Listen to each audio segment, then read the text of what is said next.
Good morning. I'm here in Bangkok now. Been 14-day quarantine. Today is 14. I'm so glad to get this over with. They actually make me stay the whole 14 days, but I get out first thing in the morning and get to head home to my village where me and my wife live. What I was talking about in my intro was how I almost didn't make it. I was coming through, let me start back to the beginning. Me and my wife was separated 10 months ago. I had to go back to the States to take care of my father. He has stage 4 lung cancer. And at the time, none of this pandemic stuff was even known about. So a couple months into it, he's doing better, and I'm kind of wanting to come on back. But what happened, the pandemic hit, and I couldn't come back. And it's been months and months of trying to get everything together that I need. So we had to get a letter from the government saying I could come. They had to get permission, which I got. I'm one of the first waves to come in, or the second wave to come in. It was diplomats first from other countries, and then people that's married to Thai can come in. So I had to get approval from the government. Had to get $100,000 worth of travel insurance in case I got sick and COVID. Had to be proven fit from COVID, have no COVID negative. Had to I'm thinking everything. Had to get a quarantine hotel scheduled and paid for here in Thailand. Before I get here, I'm quarantined for 14 days. All this stuff had to be arranged. It was a major undertaking. Even after I got the approval letter, I had to send my passport to Washington. Had to bring it back. Had to get my test 4 days before I left back. 72 hours, 72 hours. I had to have a COVID test before I got on the flight, proving that I was COVID negative. With all that being said, I got everything done, squeezed through it with just a couple of days before getting on the plane. So I flew out of New Orleans to Los Angeles. To Los Angeles, had no issues. Had no issues in New Orleans. The airline checked everything I needed. Had no issues in Los Angeles. Got on the plane again. Flew to Japan. Had a long wait in Japan, like 8-hour layover. So while I was in there in Japan, they called me in the front desk and said, well, actually, when I come through checkout, and they check me for COVID there, they check your temperature, they check your paperwork.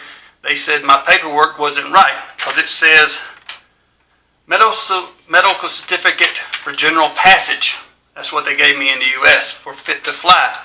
They asked for fit to fly, and I tried to tell the lady that's just a expression, that's just different English. It means the same thing, that I can get on the plane and go. So with that being said, they let me go through, and they said they'll probably call me up at the counter and when everything's done. Never called me up there, didn't hear no issues. Went to get on the plane, and just as I went through, they wouldn't let me through. They pulled me to the side. Me and another couple that was stuck in the same situation as me had the same certificate that I have from their doctor, and they live 400 or 500 miles away from where I do. I come from Mobile, Alabama. At that point, we're waiting, and they let all the passengers on, and there was a couple of Thai people there held up for their paperwork. Well, they let them on. These people was American too. So we sit there and wait, and they finally let us come on board. We get down to the plane and get on the plane. Sit down. Oh, it's finally over with. About that time they come and get us. So they needed us to step out of the plane. So they step out and say the Thai embassy in Japan said that our paperwork wasn't right, that we could not get on the plane.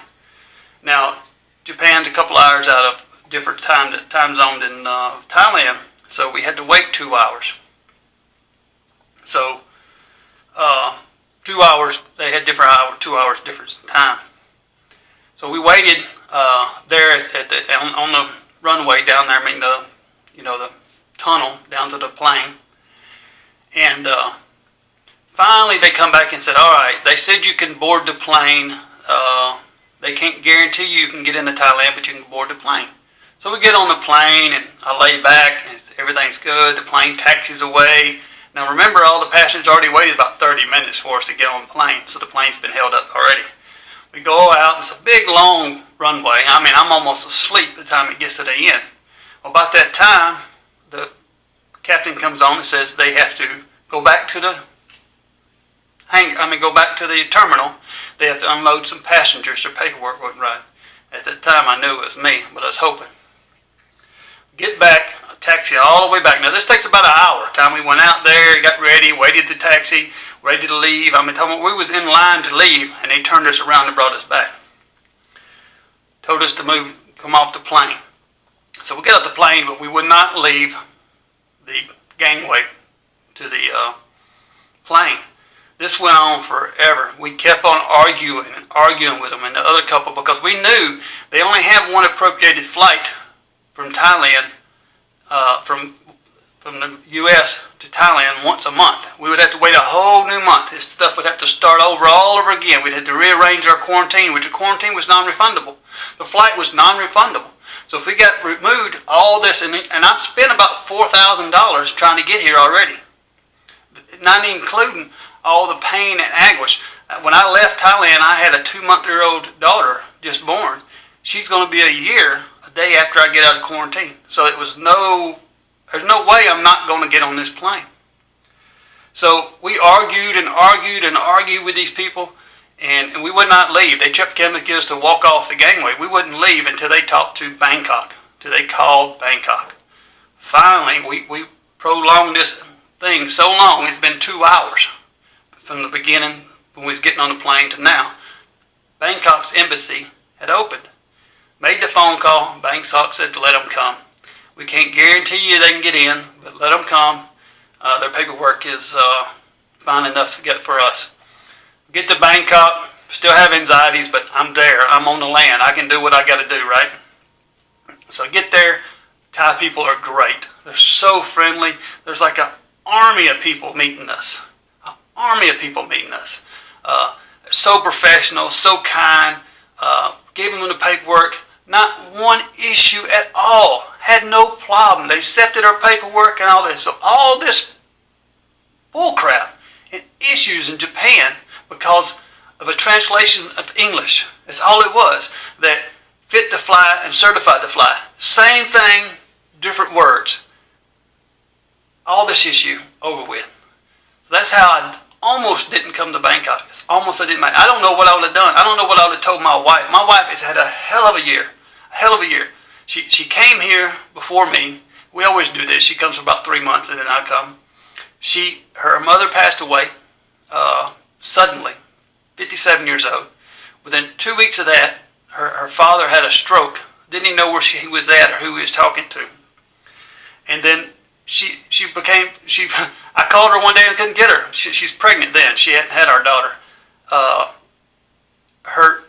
called for hours and hours all day long, and I finally got over to one of her nieces that couldn't speak much English, and she said, sent me a picture of Thai writing, but down below the Thai writing, I could see in small English letters, labor and delivery.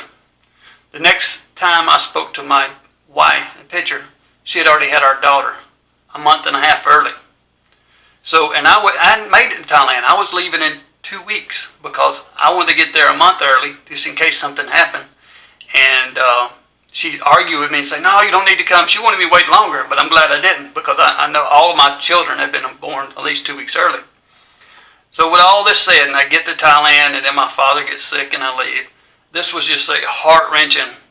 I just don't know if you can understand the feeling of me standing on that gangway and them telling me I'm not going to go, and and I know this is going to cost me more money than I can come up with.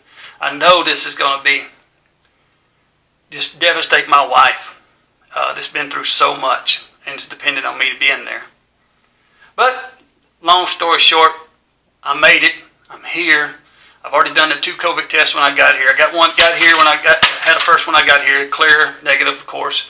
Been here for 14 days. Done one yesterday. Come back clear, negative, no issues. So tomorrow morning, I'm going to my village. I'm going to my wife and my daughter that I haven't seen in 10 months. Please share my story. Follow my story, See y'all later.